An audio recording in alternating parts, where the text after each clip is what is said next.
धन्यवाद दूँगा अमरीश कुमार जी का, जिन्होंने मुझे अपने चैनल पे ये मौका दिया है और मैं समझता हूँ कि अगले कुछ हफ्तों, कुछ महीनों जब तक ये कार्यक्रम चलेगा, कुछ महत्वपूर्ण बातों पे मैं अपने विचार रखूँगा और जल्दी ही कोशिश करूँगा कि ये मोनोलॉग ना हो गए, ये कार्यक्रम इंटरैक्टिव हो। इसमें एक से ज़्यादा लोगों की भागीदारी हो और ऐसे विषयों पर जो पारंपरिक रूप से जिनकी चर्चा नहीं होती है या जिनकी चर्चा में बहुत पारंपरिक और घिसा-पिटा दृष्टिकोण अपनाया जाता है, उनमें किसी नए एंगल से अपने श्रोताओं के सामने बात रखने की कोशिश करूँगा। आज पहली प्रस्तुति मैं करना चाहता हूँ, इस समय जो बहुत चर्चित और बहुत अगर उसे विवादास्पद भी कह दें कोट अनकोट एक आंदोलन है, उसको लेकर के। ये आंदोलन है जातियों की गणना का आंदोलन। ये माँग की जा रही है कि अगली जनगणना जब भी हो और निश्चित रूप से अब अगले 1 साल, डेढ़ साल के अंदर अगली जनगणना होगी क्योंकि हर 10 वर्ष बाद होती थी। लेकिन ये जनगणना अब कोविड के कारण और मुझे लगता है कि शायद ये सरकार ने जानबूझ करके भी इसे टाला। ये पिछले 2-3 सालों से टलती जा रही है, तो अब ये ज़्यादा नहीं टलेगी। साल भर के अंदर या डेढ़ साल के अंदर ये इसकी प्रक्रिया शुरू होगी। और उसमें फिर ये बात आएगी कि क्या जनगणना के दौरान एक कॉलम जातियों का भी रखा जाए और जब वो जनगणना के नतीजे घोषित हो, तो क्या उसमें मुख्य रूप से पिछड़ी जातियों और दलित जातियों की बात की जा रही है, क्या उनका परसेंटेज घोषित किया जाए? ये बहुत दिलचस्प किस्म की माँग है। मैं दिलचस्प इसलिए कह रहा हूँ कि ये माँग उन लोगों के द्वारा की जा रही है जो जातियों को नष्ट करने की बात किया करते थे। 2 मुख्य विचारक हमारे देश में हुए, डॉक्टर अम्बेडकर और डॉक्टर लोहिया। मैं इन्हीं 2 का ज़िक्र इसलिए कर रहा हूँ कि इन्होंने ना सिर्फ़ वैचारिकी निर्मित की, बल्कि एक लंबी फॉलोइंग निर्मित की। कई राजनैतिक दल इन्हीं की विचारधारा का सहारा लेकर के आगे बढ़े और एक राजनीतिक दल तो केंद्रीय स्तर पर, जिसे आप बहुजन समाज पार्टी कह सकते हैं, उससे रिपब्लिकन पार्टी या दूसरे तमाम जो दलित पार्टियाँ थी, उनको नष्ट करके वो एक छत्र पिछले कई दशकों से, खासतौर से उत्तरी भारत में एक छत्र उनकी उपस्थिति है।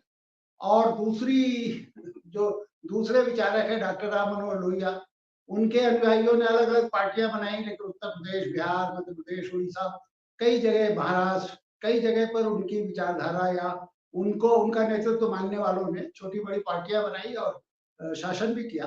उत्तर प्रदेश और बिहार में तो उनके अनुयायी इस समय मुख्य विपक्षी दल हैं।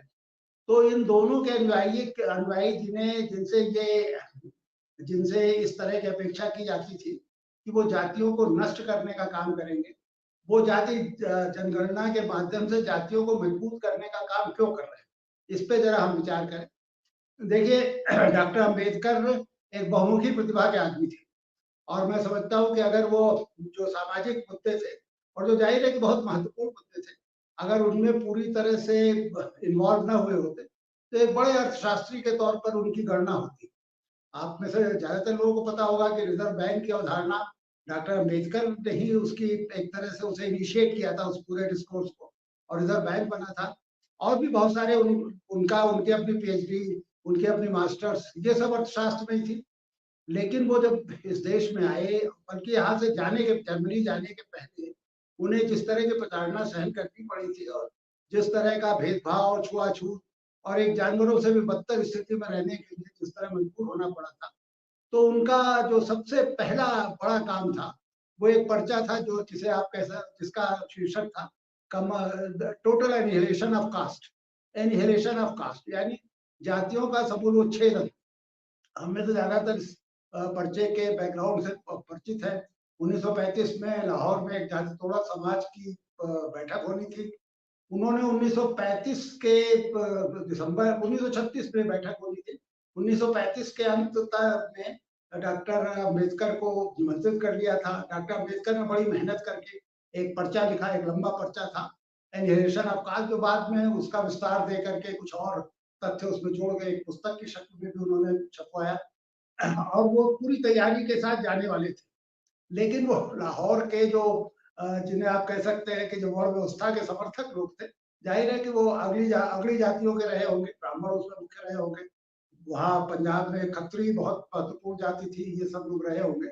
इन्होंने न सिर्फ डॉक्टर अम्बेडकर को इस पर्चे डॉक्टर अम्बेडकर को रोक दिया इस पर्चे को पढ़ने के लिए, बल्कि इतना दबाव डाला कि वो जो जाति तोड़क समाज था, उसका अधिवेशन भी स्थगित हो गया जो 1936 में होना था। तो बहरहाल ये एक ऐसी घटना थी जिससे डॉक्टर अम्बेडकर बुरी तरह से जिस उनको वो आहत हुए और फिर उन्होंने पूरा जीवन ही इसी पे लगा दिया। आप देखते हैं कि उसके बाद अर्थशास्त्र तो उनके अकादमिक गतिविधियों या जिसे आप कह सकते हैं सामाजिक गतिविधियों का छोटा केंद्र रहा। वो ज्यादातर इस जातियों के खिलाफ आंदोलन में लगे रहे और बड़ा आंदोलन उन्होंने जो महाड़ सत्याग्रह किया, पानी का आंदोलन था, फिर देश भर में वो करते रहे। वो यहाँ तक चिढ़ गए अपने अपने सारे प्रयासों को बार-बार असफल होते देख करके और आखिरी जिसे last straw of the camel back जिसे आप कह सकते हैं, वो जब हिंदू कोड बिल में वो संशोधन नहीं करा पाए, तो अंत में निराश होकर के उन्होंने कांग्रेस ही छोड़ दी और चिढ़ करके यहाँ तक लिखा कि हिंदू समाज की कल्पना ही नहीं कर सकते आप जातियों के बिना, ये जातियों से मुक्त हो ही नहीं पाए।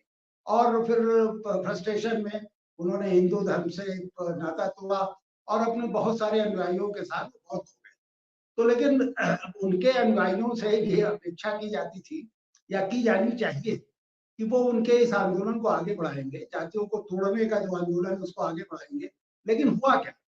देखिए जो सबसे बड़ा पॉलिटिकल मूवमेंट खड़ा हुआ डॉक्टर अम्बेडकर के दर्शन को केंद्र में रख करके, वो बहुजन समाज पार्टी के नाम से उत्तर प्रदेश या उत्तरी भारत में दिखाई दिया।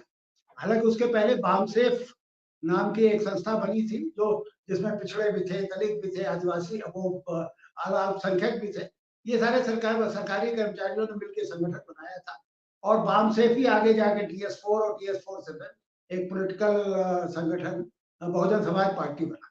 लेकिन इससे इसका हुआ इसके नतीजे क्या हासिल हुए इस पॉलिटिकल पार्टी के, जिसके माध्यम से उन्होंने सत्ता भी हासिल की। काशीराम और मायावती के नेतृत्व में ये संगठन मजबूत संगठन के तौर पे उभरा और इन्होंने सत्ता हासिल की। इन्होंने बजाय जातियों को तोड़ने के संगठन के जातियों को मजबूत करना शुरू किया। ये एक बड़ा मनोरंजक तथ्य है कि पहली बार उन्होंने अलग-अलग जातियों को नायक दिए।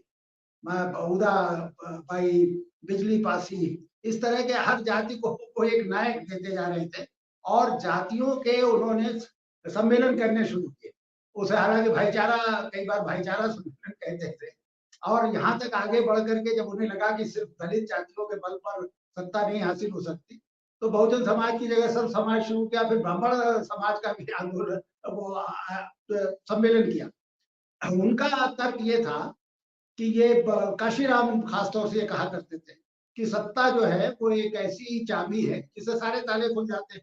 हम एक बार सत्ता हासिल कर लें तो हम ये सारी जो पुराना एक सपना है एनहिलेशन ऑफ कास्ट का, उसको भी हासिल कर सकते हैं। लेकिन वो नियत इसकी थी नहीं। मैं चूंकि उन दिनों उत्तर प्रदेश में नौकरी करता था, मैं एक बड़ी मनोरंजक चीज देखता था कि जिस ब्राह्मणवाद से लड़ने की बात मायावती जी मुख्यमंत्री रही, 4 बार मुख्यमंत्री वहाँ की हुई और उनके 2 मुख्यमंत्री काल में तो मैं वहाँ पर नौकरी करता था। मैं देखता था कि वो सारी ब्राह्मणवादी जो आदतें थी, जो परंपराएं थी, उसको मायावती उसका पालन करती थी। मसलन पैर छुआना, मसलन ये बड़ी हास्यास्पद स्थिति होती थी कि जिस कमरे में वो बैठती थी उसमें एक ही कुर्सी होती थी। उनके मंत्री और सीनियर नेता भी आके जमीन पर बैठते थे। हम लोग जो अफसर थे वो जाते थे तो हमारे लिए कुर्सी आ जाती थी। कई बार बड़ी मनोरंजक स्थिति ये होती थी कि हमारा मंत्री जमीन पर बैठा और हम कुर्सी पर बैठे। तो ये एक देखिए ब्राह्मणवाद कोई जन्म से नहीं पैदा हुआ। ब्राह्मणवाद तो एक खास तरह की मनोवृत्ति है जिसमें पैर छुआना तो एक सिंबल की तरह मैं इस्तेमाल कर रहा हूँ। तो ये एक तरह से जातियों को मजबूत करने का काम हुआ और उसका नतीजा ये हुआ कि देखिए जब बहुजन समाज पार्टी बनी थी तो उसमें सिर्फ चमार नहीं थे, उसमें पासी भी थे, उसमें कुर्मी भी थे, उसमें यादव भी थे, उसमें खटिक भी थे, उसमें राजभर भी थे और नेतृत्वकारी भूमिका भी थे। मैं अगर नाम गिनाना चाहूँ तो हर जाति के बड़े नेता वहाँ शरीक थे और उनका अपना स्पेस था। बल्कि इन सारे लोगों ने मिल करके एक बड़ा स्पेस बनाया जो बहुजन समाज पार्टी जिसको हासिल कर पाई, और उसके चलते वो 4 बार सत्ता, एक बार तो पूरे बहुमत के साथ सत्ता में आई। तो लेकिन अब दिक्कत जो इससे भी बड़ी ये हो रही थी कि जो हर ये जो अस्मिता की राजनीति होती है, आइडेंटिटी पॉलिटिक्स होती है, हर जगह ये होता है कि आइडेंटिटी पॉलिटिक्स एक सीमित होती चली जाती है। मतलब आपने बहुत सारी 10-12 जातियां जो पिछड़ी जातियां थी, जो दलित जातियां थी, उन सबको मिला करके एक स्पेस बनाया। फिर आपने धीरे धीरे ये कहना शुरू किया कि इस स्पेस का नेतृत्व तो सिर्फ चमार या जाटव ही करेगा। ये मायावती जी का एक भाषण थी जो लखनऊ में उन्होंने, जब एक बार उनकी गिरफ्तारी वगैरह का चक्कर चला था और ये हुआ था कि भाई ये अपना कोई उत्तराधिकारी नियुक्त करे, तो उन्होंने स्पष्ट कहा कि केवल सिर्फ चमार जाति में पैदा हुआ व्यक्ति ही ये नेतृत्व संभाल सकता है। तो फिर आइडेंटिटी पॉलिटिक्स का ये मजेदार एक तर्क होता है, आप सीमित होते जाते हैं। नतीजा ये हुआ कि आप देखिए धीरे धीरे वहां से कुर्मी, यादव, गड़ेरिया, पासी, धोबी, राजभर, इन सारी जातियों ने धीरे धीरे विरक्त होते गए, उन्होंने अपने नेतृत्व खड़े करने शुरू कर दिए। लगभग यही स्थिति लोहिया के चेलों के साथ हुई। देखिए लोहिया जीवन भर जाति तोड़ो आंदोलन किया करते, जाति तोड़ो सम्मेलन करते थे, और लोहिया भी इस बात में विश्वास को, बल्कि लोहिया की जाति प्रथा नाम की जो पुस्तक है वो तो अद्भुत पुस्तक है।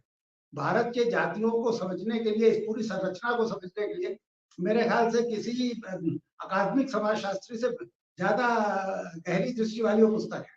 मैं अपना अनुभव बता सकता हूँ कि मैंने बीए में पहली बार वो पुस्तक पढ़ी और मैंने अपना जनेऊ उतार करके फेंक दिया।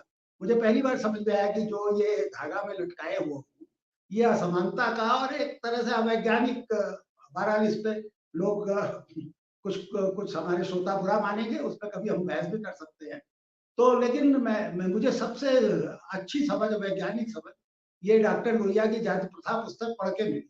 तो डॉक्टर लोहिया के का जो गैर कांग्रेसवाद था और पिछड़ा पाए 100 में 60 वाला नारा था, उसका नतीजा ये हुआ कि 1967 में कांग्रेस का वर्चस्व टूट गया और लगभग पूरे उत्तरी भारत में ये समवित सरकारें बनी, उसमें तरह तरह की पार्टियां आई और पिछड़ा पाए 100 में 60 का नारा लगाते हुए वो सत्ता उन्होंने हासिल की। एक बात याद रखिए, लोहिया के पिछड़ों में सिर्फ पिछड़ी जातियों के लोग नहीं सम्मिलित थे, जो आज जो हमारी समझ निर्मित हुई है।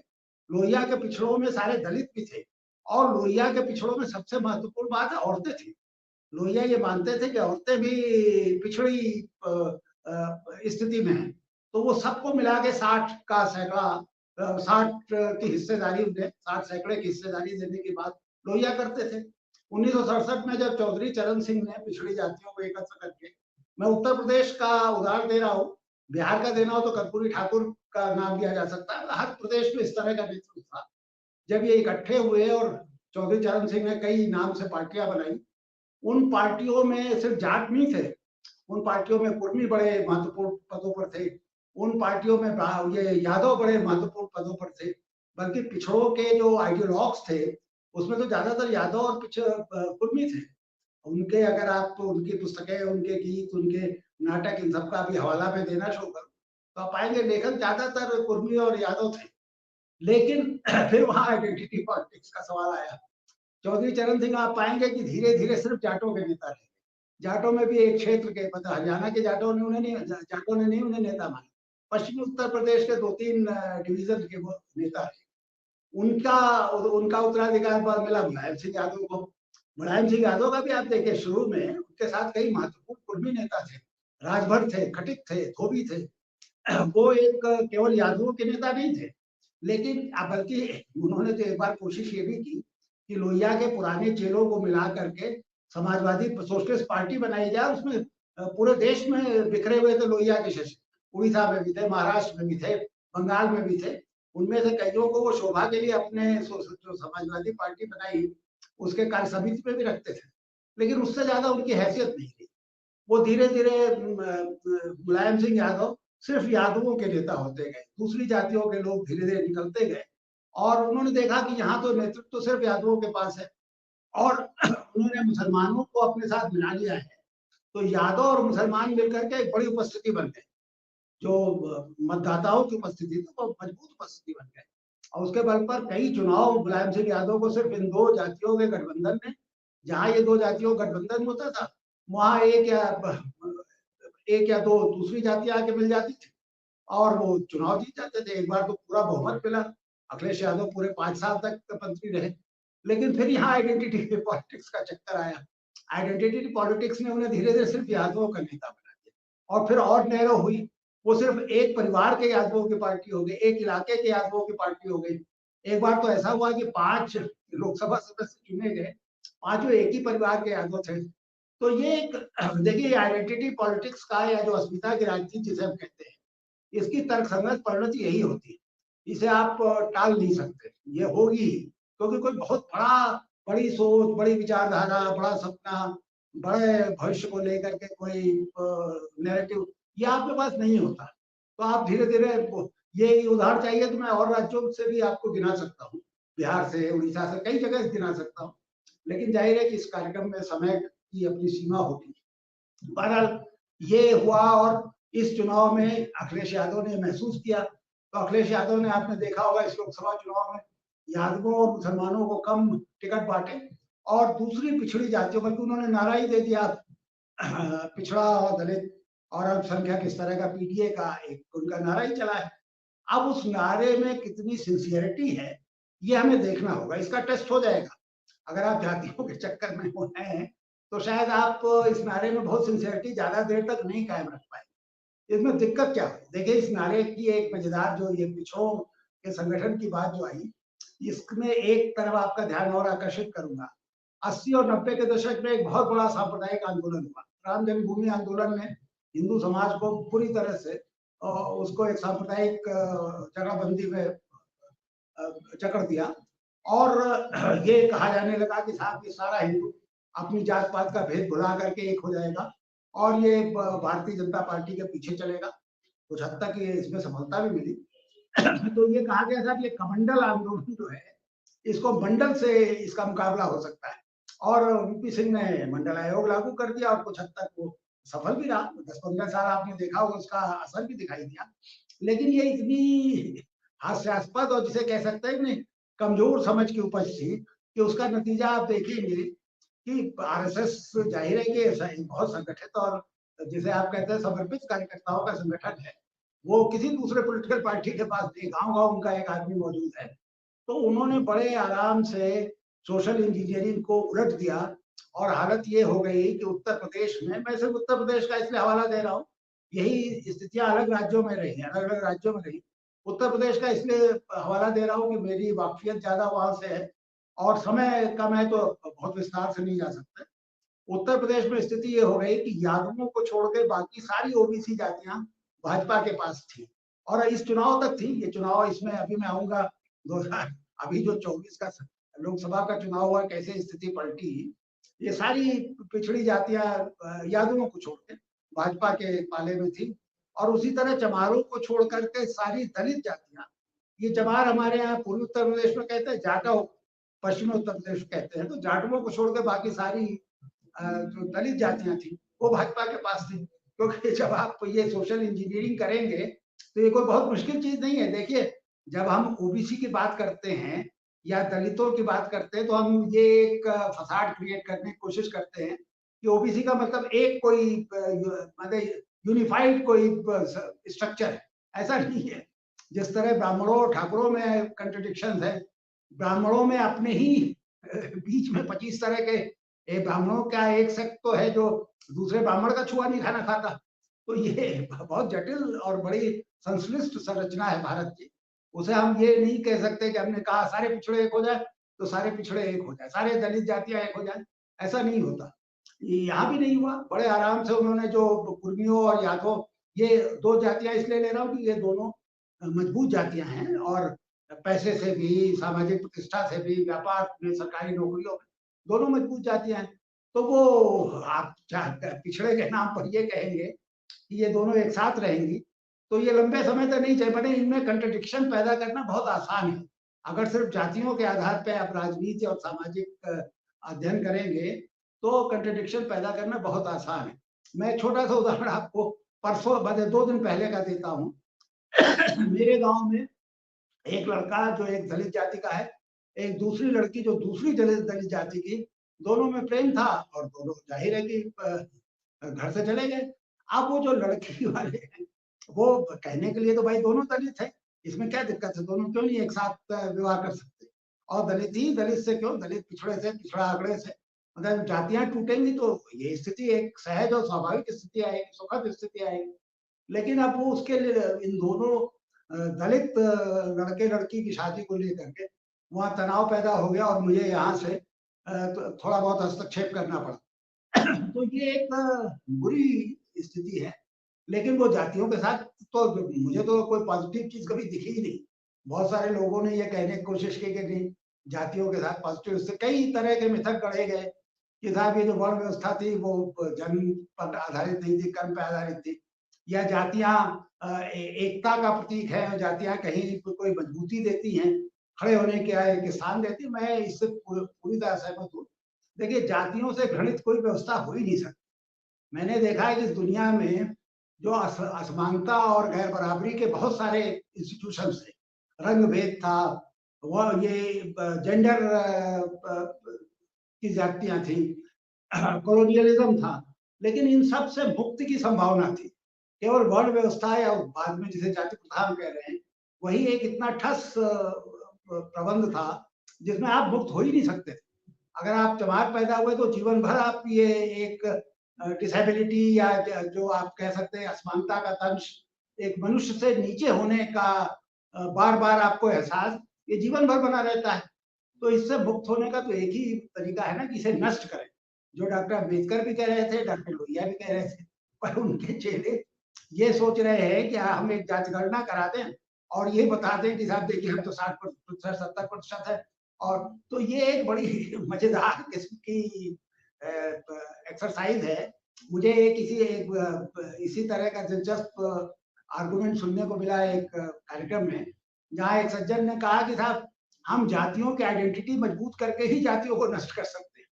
अब वो क्या, क्योंकि वहां पर कोई बहस की गुंजाइश नहीं थी, मुझे लगा वो शायद ये कहना चाहते हैं कि भारत में अगर भ्रष्टाचार मिटाना है तो हमें ज्यादा भ्रष्ट होना पड़ेगा, एक एक नागरिक को भ्रष्ट करना पड़ेगा, तब जाके भ्रष्टाचार मिटेगा। तो ऐसा नहीं होगा। आप इससे जातियों को मजबूत कर रहे हैं, जातियों को तोड़ने की जरूरत है। और दो तरीके हैं, सीधी सी बात, एक रोटी और बेटी है ना। रोटी का तो काफी हद तक टूट गया, अभी भी गांव में कहीं कहीं दिखाई देता है, लेकिन मैंने देखा काफी इतना औद्योगिकरण हुआ, शहरीकरण हुआ, लोग हजारों लाखों करोड़ों की तादाद में बाहर निकले, तो अब रोटी की शुचिता तो अब कोई मूर्ख ही होगा जो इस पर इंसिस्ट करता होगा, लेकिन बेटी का अभी भी बना हुआ है। तो हमें इसको प्रोत्साहित करना चाहिए कि अंतर जाति विवाह हो, अंतर धार्मिक विवाह हो। देखिए, आजादी के फौरन बाद ये राज्य ने किया भी था। उत्तर प्रदेश में मुझे याद है कि एक प्रोत्साहन राशि दी जाती थी तो बहुत कम होती थी, तो हम क्यों नहीं उस प्रोत्साहन राशि को बढ़ा सकते। और सबसे बड़ा संकट ये है कि जैसे ही कोई अंतर जाति विवाह लड़का लड़की करते हैं तो पूरा समाज टूट पड़ता है। लड़की के माँ बाप, लड़के के माँ बाप वो भागते हैं, मतलब ये एक हमारी भाषा में शब्द के साथ भाग गए। अरे भाग क्यों गए?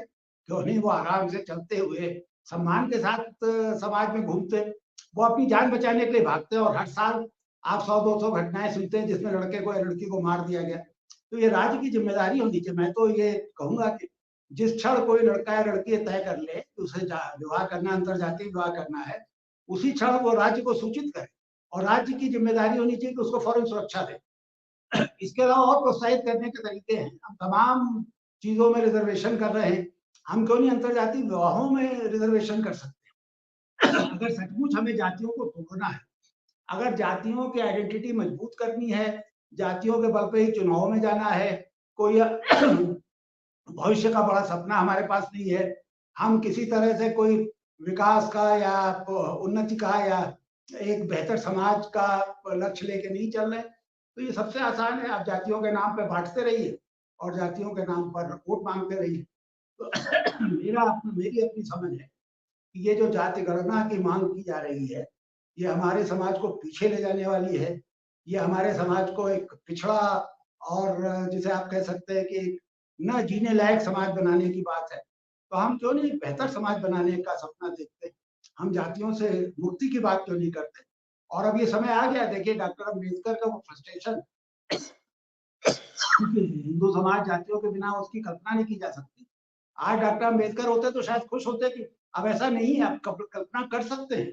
अभी भी बहुत सारे लोग, मैं तो अपनी सोसाइटी, मेरी ये दिलचस्पी का विषय है, तो मैं जहाँ जिस सोसाइटी में रहता हूँ, इस समय जहाँ रह रहा हूँ, वहाँ भी मैं सर्वेक्षण करता रहता हूँ और मैं देखता हूँ 50% से ज्यादा अंतरजातीय विवाहों के जोड़े हैं।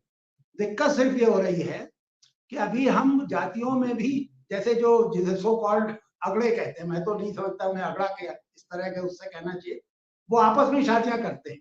और अभी दलितों के शादियां करने में उनको एक मेंटल बैरियर है, तो इस बैरियर को तोड़ना चाहिए और हमें राज्य को प्रोत्साहित करना चाहिए। और ये जाति नामक जो एक घृणित और बहुत ही गंदी संस्था, मतलब मैं तो इसके लिए जब भी सोचता हूँ तो मैं गनगना जाता हूँ। बल्कि मैं तो ये सोचता हूँ कि अगर मैं दलित जाति में पैदा हुआ होता तो मैं एक क्षण हिंदू नहीं रहता। अगर आप मुझे जानवर समझ रहे हैं और चाहते हैं कि मैं आपके धर्म में भी रहूं, आप गाय को तो सहला करके रोटी दे रहे हैं और मेरे लिए ऊपर से रोटी मेरे हाथ में फेंक रहे हैं, तो मैं तो एक क्षण नहीं रहता। तो इसलिए हिंदू समाज को तो दलितों का आभारी होना चाहिए, जो जानवरों की तरह रह करके भी हिंदू बने रहे। बहरहाल ये कुछ अस्फुट विचार थे मेरे मन में, जो मैंने आपके साथ शेयर किया। मुझे लगता है कि इस पे अगर हम आगे बहस चलाएं और कुछ लोग तैयार हो जो आकर के हमारे प्लेटफॉर्म पे बहस करने के लिए राजी हो, तो आए हम इस पे और खुली बहस करेंगे। धन्यवाद।